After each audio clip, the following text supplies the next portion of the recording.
Types of chemical reactions क्या हैं? Chemical reactions are divided into 5 different types. Number A is, मतलब number 1 is decomposition reaction. Decomposition reaction में क्या होता है? कोई एक सब्सटेंस डिवाइड हो जाता है सिंपलर सब्सटेंसेस में, टू और more simpler substances. For example calcium carbonate जो है उसको अगर हम हीट करेंगे तो वो कन्वर्ट हो जाता है कैल्शियम ऑक्साइड में, और कार्बन डाइऑक्साइड गैस को वो प्रिपेयर करता है. ठीक है, कैल्शियम कार्बोनेट चूना. ठीक है, कैल्शियम कार्बोनेट जो है वो जब हीट करेंगे आप उसको तो वो सिंपलेस्ट अपनी फॉर्म बनाएगा, that is carbon dioxide and calcium oxide. इसी तरह दूसरा रिएक्शन है डिकम्पोजिशन रिएक्शन. आप देख लें नाम से आपको पता चला है कि एक चीज़ डिकम्पोज हो रही है, टूट रही है, 2 चीज़ों में, 3 चीज़ों में, 4 चीज़ों में डिकम्पोज हो रही है. इसी तरह एडिशनल रिएक्शन, कम्बिनेशन रिएक्शन, मतलब 2 चीज़ें या 3 चीज़ें कोई एक चीज़ बना रही है. ठीक है, addition reaction is that reaction in which 2 और more substances combine to form a single substance. Addition reaction में क्या हुआ? अब आप इसी की एग्जांपल ले लें. पुरानी जो हमारी इक्वेशन थी कि कैल्शियम ऑक्साइड और कार्बन डाइऑक्साइड मिलके क्या बना रहे हैं? Calcium carbonate. एडिशन रिएक्शन जो होते हैं वो रिवर्स होते हैं डिकम्पोजिशन रिएक्शन के. ठीक है, अच्छा अब हम आते हैं सिंगल डिस्प्लेसमेंट रिएक्शन पर. सिंगल डिस्प्लेसमेंट रिएक्शन क्या होता है? सिंगल डिस्प्लेसमेंट रिएक्शन में क्या होता है कि डिस्प्लेसमेंट होती है कैसे? वन एटम या group of atom of a compound is replaced by another atom और ग्रुप ऑफ एटम. एक कोई एटम जो है या ग्रुप ऑफ एटम किसी भी कंपाउंड का रिप्लेस हो जाता है किसी और एटम या किसी और ग्रुप ऑफ एटम से. अच्छा, ये जो एग्जांपल है इन्होंने दी हुई है ये जिंक और हाइड्रोक्लोरिक एसिड की दी हुई है. जिंक और हाइड्रोक्लोरिक एसिड जब रिएक्शन करते हैं तो जो हाइड्रोक्लोरिक एसिड का जो क्लोरीन है, ठीक है, वो जाता है जिंक के पास और हाइड्रोजन अलग हो जाता है. ठीक है, तो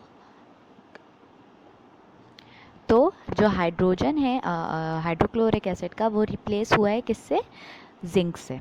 तो जिंक चला जाएगा क्लोरीन के पास और हाइड्रोजन रह जाएगा अकेला, gas as a form in the form of a gas. ठीक है, तो बनेगा क्या? ZnCl2 plus hydrogen.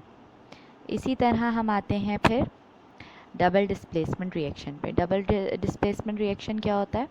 Double displacement reaction में दो कंपाउंड्स जो है, जिस तरह सिंगल डिस्प्लेसमेंट में क्या हुआ था कि सिर्फ एक एटम जो है वो डिस्प्लेस करता था, लेकिन डबल डिस्प्लेसमेंट में क्या होता है? दोनों जो कंपाउंड्स होते हैं उनके जो पार्टनर्स होते हैं वो एक दूसरे को एक्सचेंज कर लेते हैं. For example NaCl plus AgNO3 सबसे बेस्ट एग्जांपल है, और ये आपकी इस पूरी केमिस्ट्री की बुक में ये एग्जांपल बार बार आपको देखने को मिलेगी, तो इस इक्वेशन को आप लोग याद कर लें.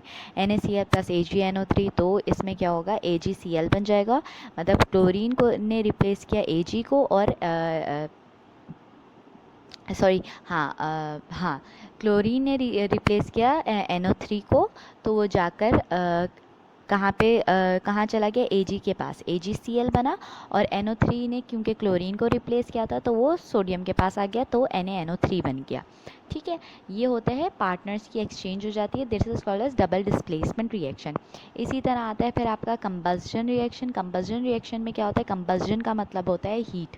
जिस रिएक्शन में हीट इन्वॉल्व हो, ऑक्सीजन इन्वॉल्व हो, ताकि ऑक्सीजन इन्वॉल्व हो जिस रिएक्शन में, उस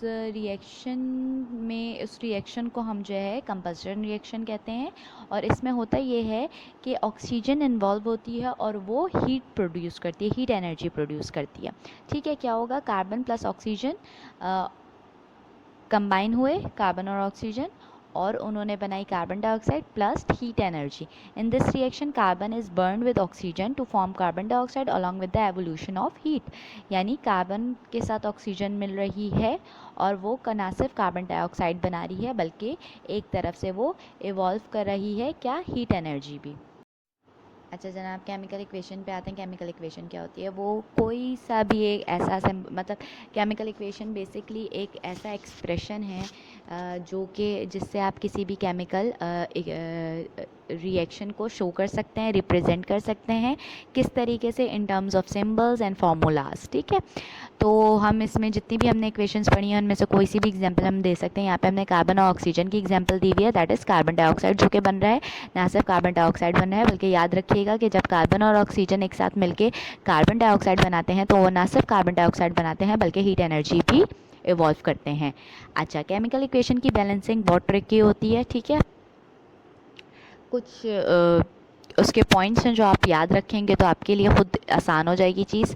कि सबसे इम्पॉर्टेंट बात, जो रिएक्टेंट्स हैं वो लेफ़्ट साइड पर होंगे और जो प्रोडक्ट बनती है, मतलब जो रिज़ल्ट आएगा, that is on the right side. Equation जो बैलेंस करेंगे वो कोफिशिएंट मतलब 1 2 3 वो नंबर्स के हिसाब से करेंगे। ठीक है, delta over an arrow indicates that reactant is heated to give product. किसी भी एरो के ऊपर अगर डेल्टा दिया हुआ है, जैसे हमने यहाँ कार्बन डाइऑक्साइड, ये आपने इक्वेशन देखी थी कार्बन डाइऑक्साइड की, उसमें हमने कार्बन प्लस ऑक्सीजन में हमारा कार्बन डाइऑक्साइड बन रहा था प्लस डेल्टा H लिखा हुआ था, दैट इज़ हीट। तो किसी भी एरो के ऊपर अगर हम डेल्टा डालेंगे तो इसका मतलब ये है कि उस रिएक्शन को कैटेलाइज करने के लिए, उस रिएक्शन को स्पीड अप करने के लिए या उस रिएक्शन को टेक प्लेस करने के लिए हमने हीट प्रोवाइड की है। Catalyst is represented by its symbol written over arrow. यही बात समझ लें आप कि जो भी कैटलिस्ट दिया जाएगा, फॉर एग्जांपल हमने हीट की बात तो कर लिया, अगर हीट है तो हम डेल्टा डाल देंगे एरो के ऊपर, लेकिन अगर उसके अलावा कोई और कैटलिस्ट हमने दिया है केमिकल रिएक्शन को टेक प्लेस करने के लिए तो वो भी एरो के ऊपर उसका सिंबल लिख दिया जाता है। Balanced chemical equation gives the following information: the nature of the reactants and the product and the relative number of each reactant and products। ठीक है, नंबर्स देता है कितने एटम्स आपने रिएक्टेंट और प्रोडक्ट्स के उसमें यूज़ हुए हैं। ठीक है, उसके अलावा उनकी नेचर और उनका प्रोडक्ट नेचर बताता है रिएक्टेंट और प्रोडक्ट का। Rules of balancing chemical equation क्या क्या हैं जनाब? सबसे पहला rule, given formula for all the reactants on the left hand side and the formula of the product on the right hand side। पहली बात तो ये हो गई। दूसरी बात क्या है? Number of atoms on the both side of a chemical equation आपको मेंशन करने होते हैं। ठीक, तीसरा पॉइंट क्या है?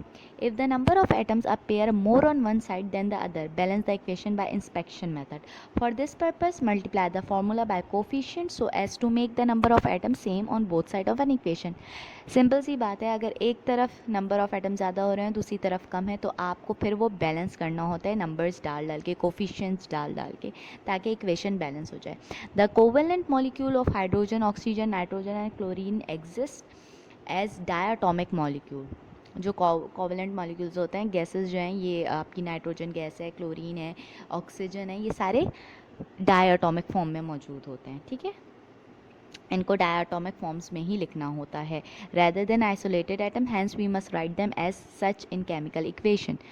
Finally, check the balanced equation to be sure that a number and kind of atoms are same on the both side। वही बात कि असल बैलेंसिंग इक्वेशन का मतलब ही यही होता है कि जो नंबर ऑफ एटम्स हैं वो दोनों तरफ बराबर हो जाएं। ये आपके असाइनमेंट हैं। असाइनमेंट नंबर 1 तो आप लोग कर चुके होंगे, ये असाइनमेंट नंबर 2 है।